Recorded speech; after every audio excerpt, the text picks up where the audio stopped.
प्यारे तलबा व तालिबात, अस्सलामु अलैकुम। उम्मीद है आप सब खैरियत से होंगे। तो आज हम 10th में पेपर सॉल्व करेंगे, जिसमें सबसे पहले हम सेक्शन डी देखेंगे। तो सेक्शन डी में बड़ा सवाल है 4 मार्क्स के लिए कि वास्तुशास्त्र में कई बाबतोनी माहिती आपेली होय छे। वास्तुशास्त्र यानी कि इल्मे तामीरात। तो इसका जवाब है कि कदीम भारत में ब्रह्मा, नारद, बृहस्पति, भृगु, वशिष्ठ, विश्वकर्मा जैसे आलिमों का फ़ने तामीरात में बेमिसाल अतिया रहा है। इल्मे तामीरात में कौन कौन सी बातों का शुमार किया जाता है? तो इल्मे तामीरात में रिहाइश की जगह, मंदिर, महल, अस्तबल वगैरह की तश्कील किस तरीके से करना, यानी ये तमाम चीज़ें किस तरीके से बनाना और किस सिमत में बनाना, ये वाज़ेह किया गया है। तो विश्वकर्मा नामी मामार ने इल्मे तामीरात को 8 हिस्सों में तकसीम किया है। घर बनाने के लिए जगह की पसंदगी करना, डिज़ाइन बनाना, खाका, साख्त, अंदर और बाहर का ढांचा, देव मंदिर, ब्रह्म स्थान, भोजन कक्ष यानी कि रसोई घर वगैरह की अहम मालूमात इल्मे तामीरात के अंदर दी गई है। तो ये 3 मार्क्स या 4 मार्क्स के लिए सवाल आ सकता है। दूसरा सवाल देखेंगे कि भारत में कृषि क्षेत्रे आवेला टेक्निकल सुधारा जणावो। कि भारत में ज़राअत के शोबे में जो तकनीकी इस्लाहात हुई है उसके बारे में देखना है।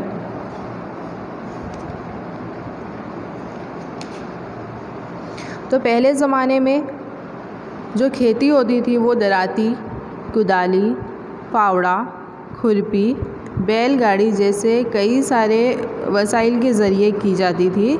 लेकिन अब इनकी जगह नए नए जदीद आलात आ गए हैं, जैसे कि ट्रैक्टर, ट्रेलर्स, रूटावेटर वगैरह। इसके अलावा पहले गेहूं की कटाई के लिए थ्रेसर नामी आले का इस्तेमाल किया जाता था, यानी थ्रेसर मशीन का इस्तेमाल किया जाता था।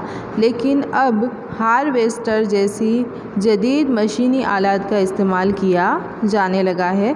इसके अलावा कीमियावी खाद, हाईब्रिड बुआई के बीज, बीटी बुआई के बीज, जरासीम कुश दवाइयाँ, टपक सिंचाई तरीका वगैरह का इस्तेमाल बढ़ गया है। तो तकनीकी इस्लाहात किसे कहेंगे? इस्लाहात यानी कि सुधारा। कौन सा टेक्निकल सुधारा हुआ है खेती में वो? तो भारत में ज़राअत के मैदान में बुवाई के बीज, खाद और ज़राअत के वसाइल में जो इस्लाहात हुई है, जो सुधार हुआ है, उसे तकनीकी इस्लाहात कहा जाता है।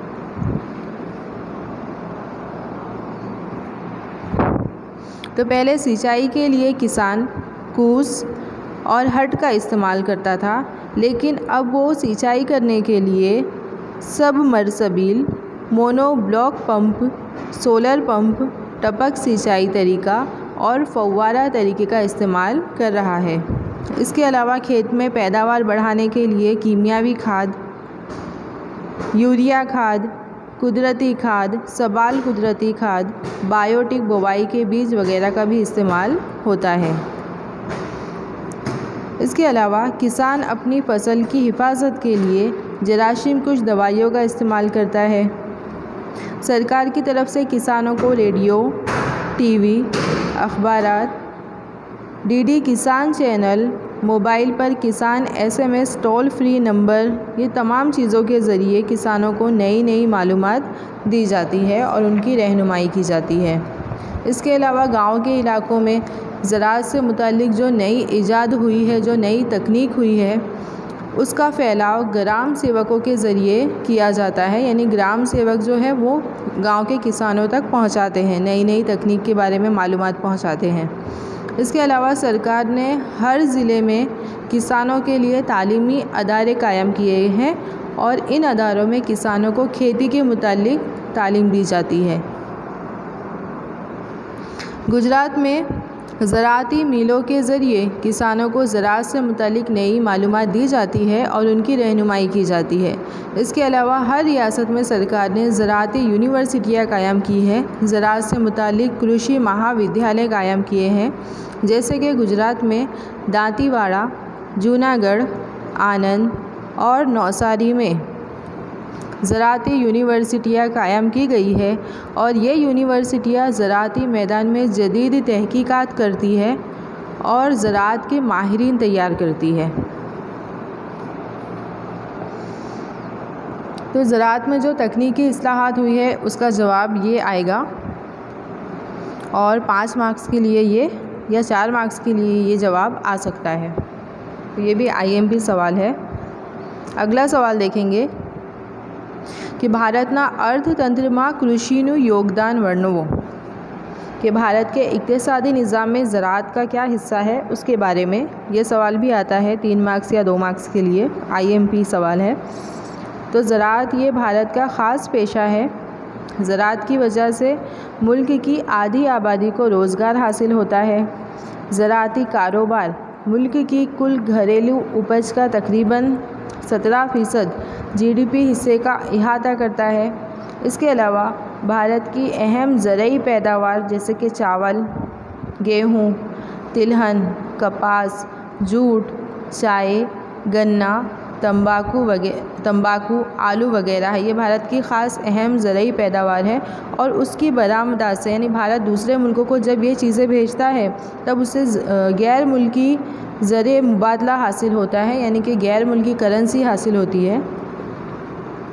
इसके अलावा ज़रई पैदावार की उपज में पूरी दुनिया में भारत का दूसरा नंबर आता है।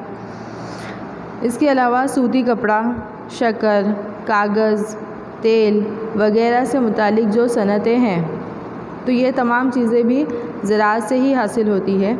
इसके अलावा ज़राअत के ज़रिए भारत के लोगों की ग़िज़ाई ज़रूरत भी पूरी होती है। तो याद रखना है कि भारत के इक़्तिसादी निज़ाम में ज़राअत का क्या हिस्सा है। ये तो सबसे पहले तो भारत के लोगों का ख़ास पेशा है, बहुत सारे लोगों को रोज़ी हासिल होती है। भारत की जो अहम फसलें हैं भारत उससे उनकी बरामद करता है तो उससे भारत को गैर मुल्की करेंसी हासिल होती है। ये तमाम बातें याद रखना है।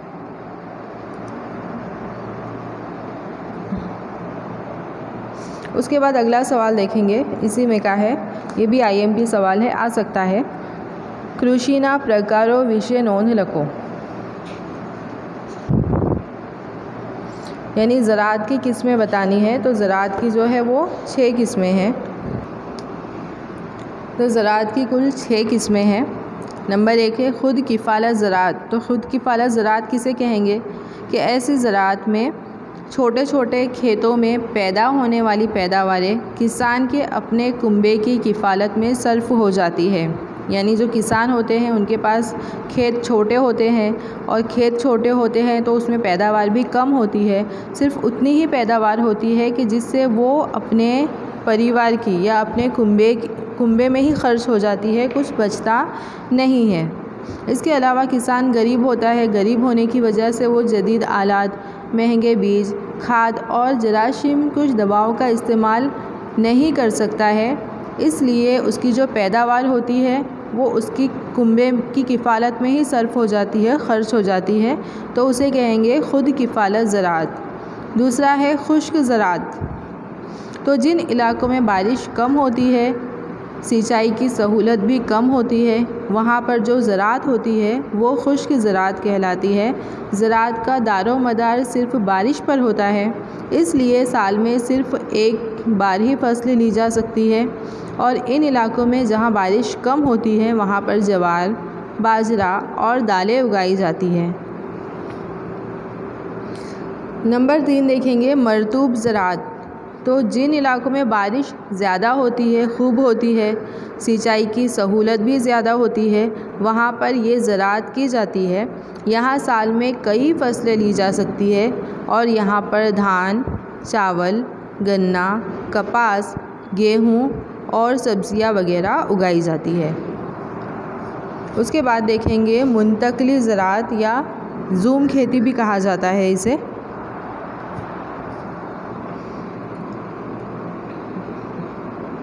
तो गुंजान जंगलों के इलाकों में ये ज़राअत की जाती है। पहले जंगलों के दरख्त काट कर या उसे जलाकर ज़मीन को साफ़ करके ये ज़राअत की जाती है और यहाँ ज़्यादातर अनाज और सब्ज़ियाँ उगाई जाती है। उसके बाद है बागबानी ज़राअत।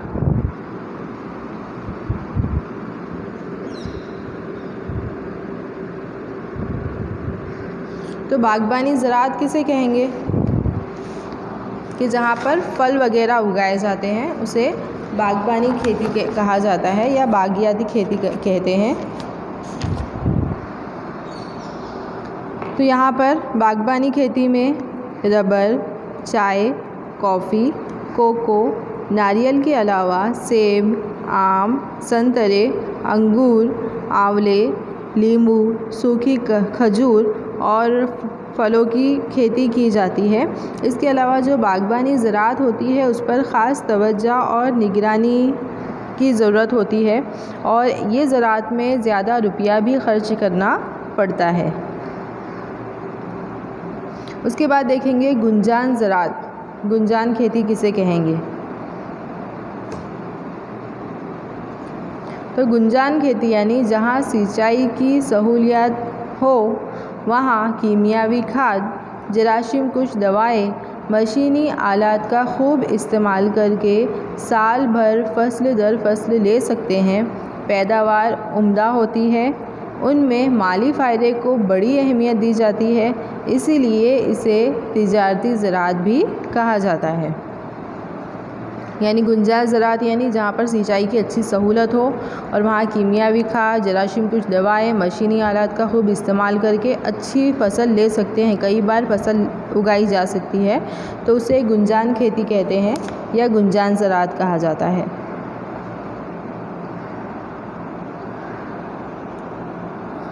तो अगले पीरियड में हम सेक्शन डी ही शुरू करेंगे।